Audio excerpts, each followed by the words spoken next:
happy. Welcome to the Colorful Homeschooler podcast, where we parlay on productivity, personality, passions, education, and theory. I'm a lover of Jesus, a wife of 20 years, and a homeschool mama of 4 special needs boys who keep me constantly active. I'm so glad you're here to join me. Pull up a chair. There's space for you at this table. Hello again, everybody. So today's episode will probably be a little different than you're used to from me because it's definitely not as structured. It's not as researched. I'm really just talking about what I'm going through this week. I'm not sure that I'll have an episode next week, so if you don't see me, I will be back, I promise. But this is the last week that my first graduate, my homeschool child, will be fully living at home for a while. This episode will drop on Tuesday, and that Saturday, September 20th, my oldest leaves for 6 months. He is doing a Youth with a Mission discipleship training school. So he will be spending about 3.5 months of lecture phase in Colorado Springs, and then about 3 months on the field somewhere in Asia. So we are hoping he can come home for 3 days for Thanksgiving. But not only do I have my first child move out of the house, but he will not be back for Christmas. So all the emotions are going on. So I thought I'd share with you. I know many who listen have written and shared some early homeschooling challenges that you're having. Not all of you, but a bunch. I thought maybe this might be something that you would want to hear. And if not, please come back for the next episode. But this is where I'm at when my first homeschooler is getting ready to fly the nest, to launch, to fly the coop, all of those sayings. This is where I am. So there are so many emotions. I am kind of thrilled that we're done, of course, but I feel like I shared that in an earlier episode. But my goodness, to think of him not living here is crazy. It is so crazy, friends. I mean, one day, seriously, it is not a trite saying, one day I am holding him in the NICU, and he is the tiniest thing I have ever held in my life. He was born at 4 pounds, 4 ounces, and I'm holding him and praying that he'll stay alive. And I feel like I blinked, and suddenly he's almost 6 foot, and he's leaving for 6 months. So, wow, so many emotions. One of the main things as a mom I ask myself is, did I miss opportunities? Did I seize as much as I could? Did I miss big things, small things? And honestly, every single parent would have to say yes. Yes, of course I did. I've got 4 neurodivergent boys and a husband that I love, and I have dogs, and I have my own life. So, of course, I missed opportunities. Educationally, motherly. I am generally quite a compassionate person, but there are moments where, yeah, if you fall, okay, you're fine this time. Just get up and you'll be okay. Or when they are sick and then they're refusing to take some of the natural medicines or things that I've given them, okay, now you're just, I'm so sorry you're not feeling well, but yeah, you're not taking the gross stuff that I'm trying to give you. I get it doesn't taste good, but it works really fast and you're refusing, so that stinks. I'm sorry, there's not too much else I can do, right? I mean, we all have our spots where we get pushed so far and then we decide, okay, now it's really on you that you're still in this pain point. So I definitely missed some motherly opportunities, but I also shared a lot of compassion. And you know what? When I look back over my 12 years of homeschooling my baby, I'm still in the midst of the trees, right? I mean, he's just leaving. So I still don't have the benefit of the wide-angle lens to look and say, yes, it was all worth it. I mean, I have my own definition of success. I'll share that at the end of this podcast, but I don't know all the answers yet. I don't know how it's all turning out. I just know a piece of the puzzle. So missed opportunities, yeah, definitely. Do I have to mourn those opportunities? I don't think I'm doing that. I think that I'm pretty solid in feeling like I did my best. I worked really hard to love him through all the different phases of who he is. I tried to find all the best things that he needed at all the different times in his life. I think I did my best as a mama. And now it changes. I'm still a mom, but it's different and honestly confusing. How do you parent an adult child? Oh, I'm walking through it. Of course, as he's about to leave, I'm looking back on the things that I miss in the younger years. And I'll turn this into some practical advice a little bit, but really this is just you listening to me reflecting on the life that I have lived as a homeschool mom and a compassionate person and an empath with special needs boys and having gone through probably every hard thing. I guess not every, but so many hard things that a mama can go through. My goodness, the younger years, I think one of the biggest thing I miss is our morning time. We did morning time throughout. We're still doing it. I'm still doing it now with my two that are left in homeschool. But when it was just him and us and the others were real little babies, we would watch Sesame Street together, big Sesame Street family. And at one point, I think my favorite year of morning time was at one point when my youngest was learning his letters. We would do a letter of the week. And we went, of course, through that for 26 weeks. And we would make silly crafts. And his 3 older brothers would participate in that. So, for example, S, we made spider hats with 8 eyes and these crinkly legs that came off. And I've got pictures somewhere of them wearing these ridiculous hats. And we danced around to the Elmo song for the letter of the day. I could probably still sing it. And then there was the number of the day from the count.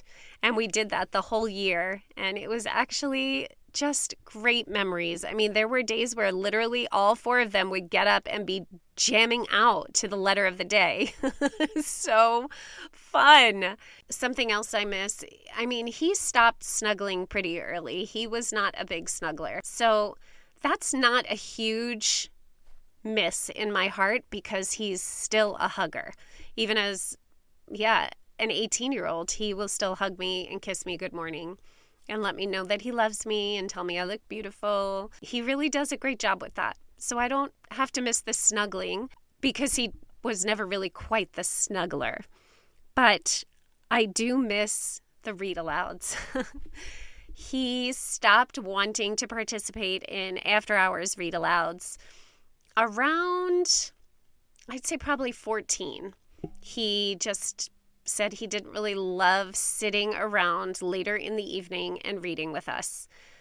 So sometimes he would join us and he would draw during it or just be close and, do his own thing. But I miss the younger years where he would love sitting there or at least fake it better. I'm not sure.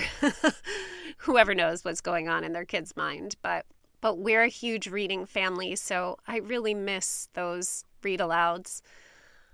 He did love reading with me until the end of high school.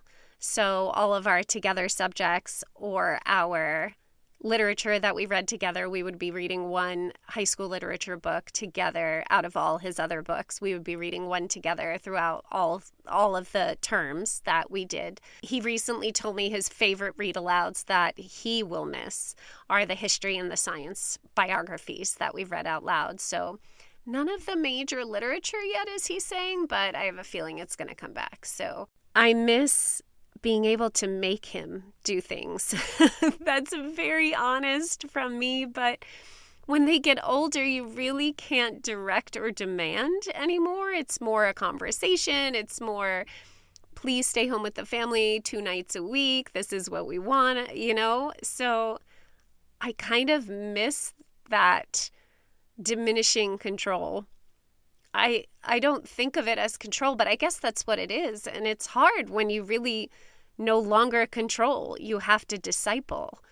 That's a really hard transition. And it's hitting me hard right now as I'm almost going to be putting him on a plane. The longest he has been away is a week and a half for different summer camps. So this is just excessive. I miss experiencing all of life together. As a homeschool mom, I experienced all of life with him until high school time. And then it begins to diminish and he begins to experience so many things outside the house and tell me about them, but you feel the tiny tears as you recognize that he's splitting from you, which is right and healthy that he becomes his own person, but it's also so hard as a mom because I'm not experiencing all those things with him anymore. So it's not a personal connection now, it's just me outside looking in, and whether I'm proud in that moment or I'm like, ooh, you missed the mark there, I still wasn't there. So I know that's good. I know it's good because that's the test of how did the Lord work through us? How did we raise him? But it's hard because I'm not there. I miss the extras. There was one year where we did a learning about art class and we would go to the library every week and do it. So we would sit in the breezeway of the library and do our art. And then we would go in and pick our books, and the librarians all knew us, and they actually set up a knitting club for us. And we had such great relationships with the librarians because we did our art learning there. We would learn about leading lines and all these different art terms, and we would look at beautiful pictures and paintings and things like that. So I miss that time. That was really special. I miss poetry tea time at the coffee shop. Poetry tea time, it can be anything, but the way we did it, we would read a poem and look at a piece of art, and we would discuss it. Sometimes we would read a short story. Sometimes we would bake before we went, and then we would have treats with us, and we would each get a coffee at the coffee shop. So that was just a really special and warm memory. We still love going to coffee shops together, so I think I did that to them. Sorry. I don't miss the disrespect, of course, or the character issues, and there were many, so many. But they don't define the lines that we colored in as they once did, right? When they're young, it's almost all you can see sometimes. Maybe not for you, but it was for me. The neurodivergence in my kids, it just makes them really disrespectful. And there's a lot of reasons for that, and some of them are character issues, and some of them are dealing with some of the aspects of their neurodivergence, but sometimes it's all you can see. It's not like that anymore.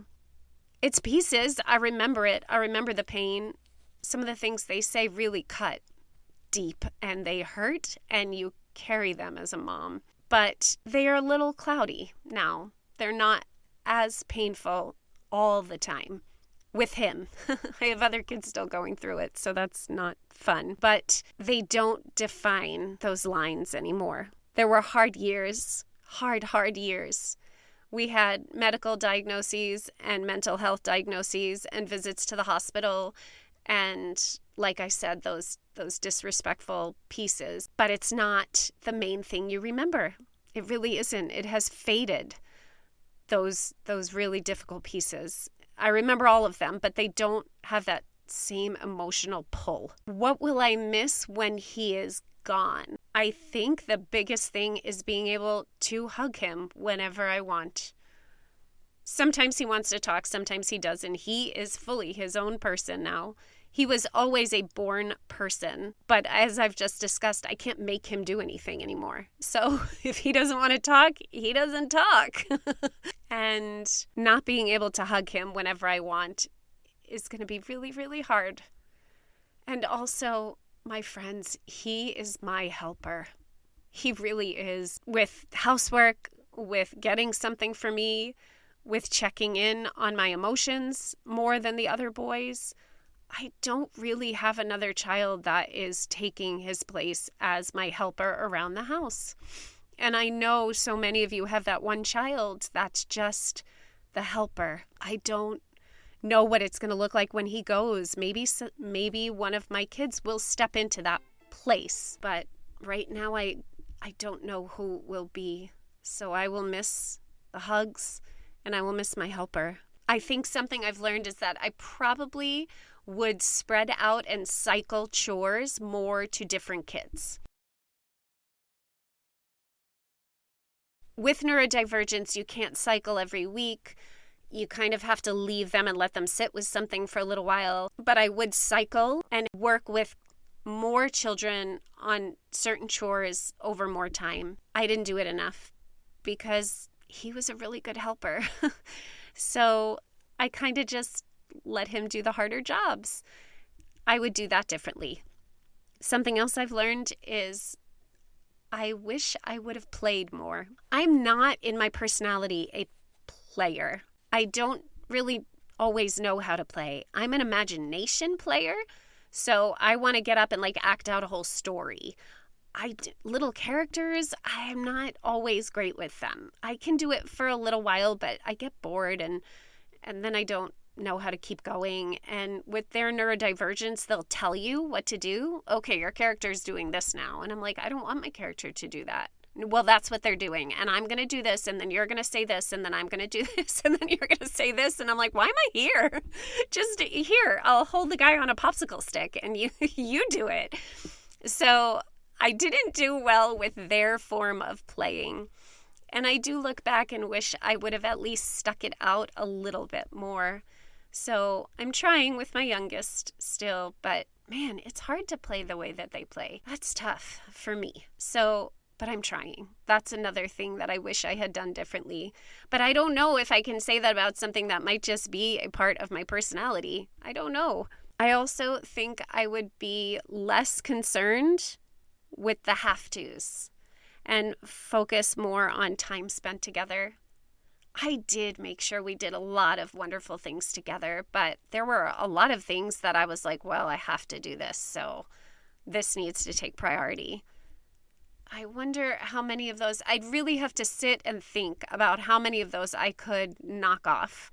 But, I mean, why? We all make choices, and I tried to do, like I said, what was best at the time, but I wish I had more time. But maybe all of us do.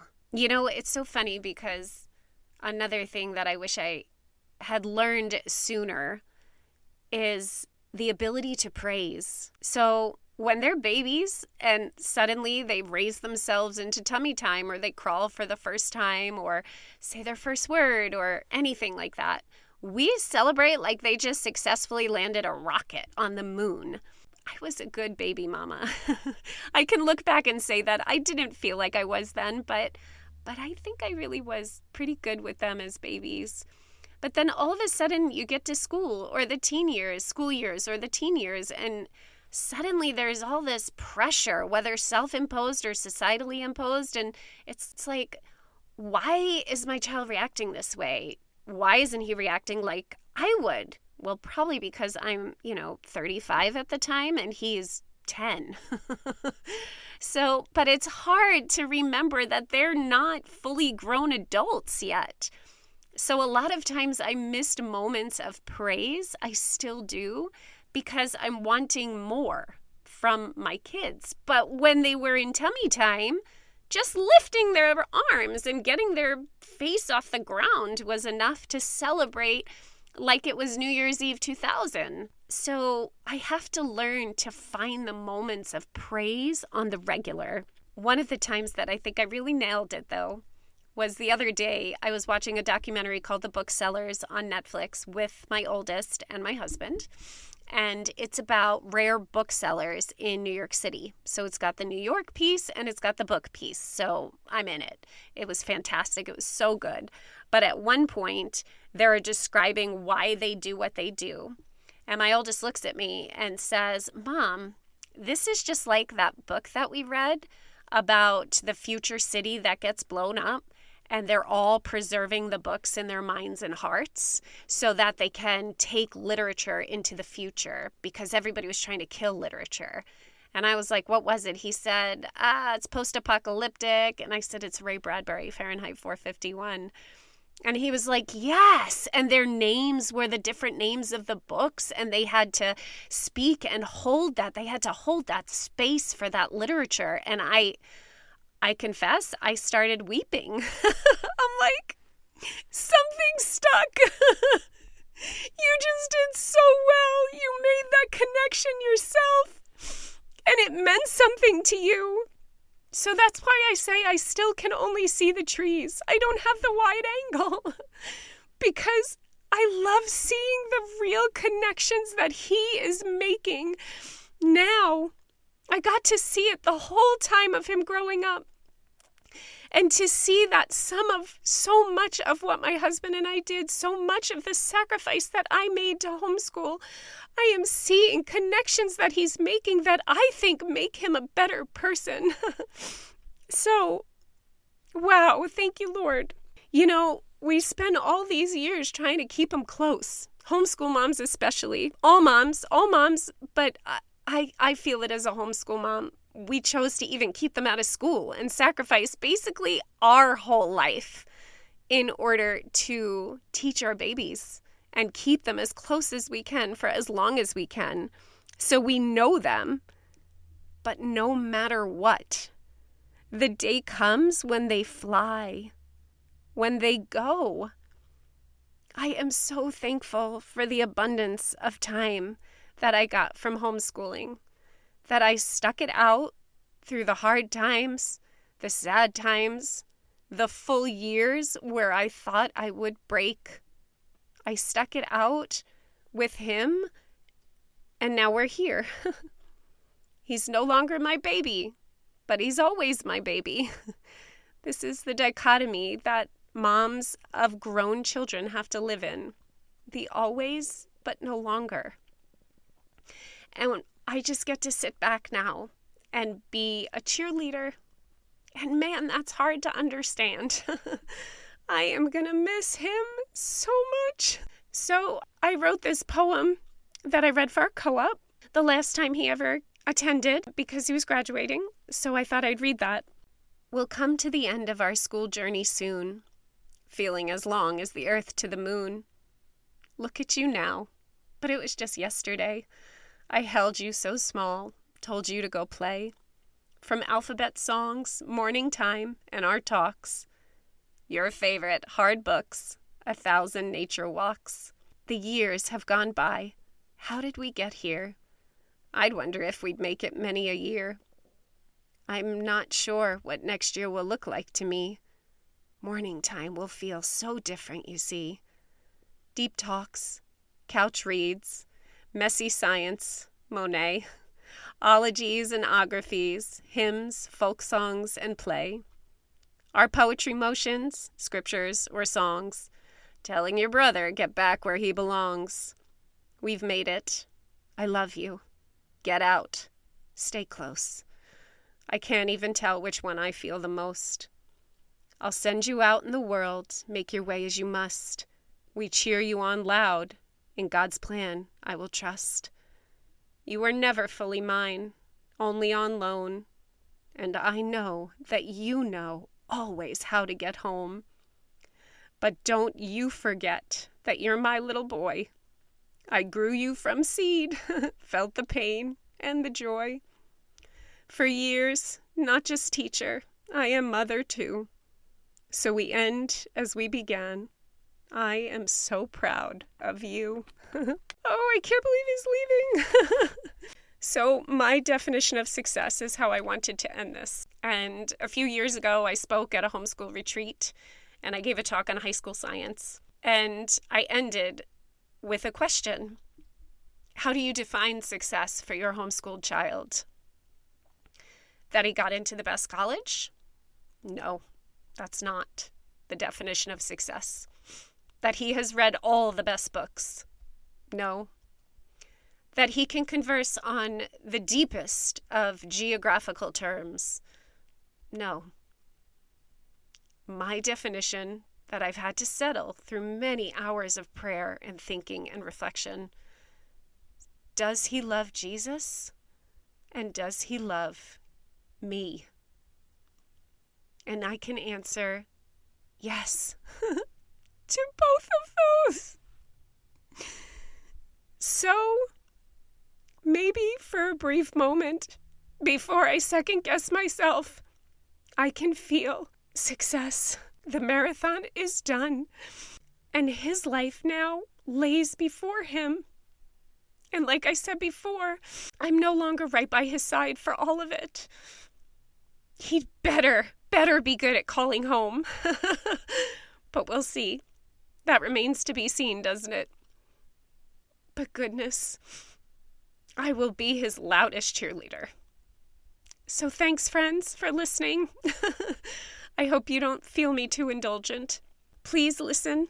If I'm not back next week, I will be back the following week. He leaves on Saturday, so not sure if I will get time or emotional space to record. But just know that I'm hoping you're praying for my family as I pray for yours all the time. And follow me on Instagram, Colorful Homeschooler. Subscribe to this podcast and leave me a 5-star and please a written review. It really makes a difference. And just know that truly and completely I believe in you.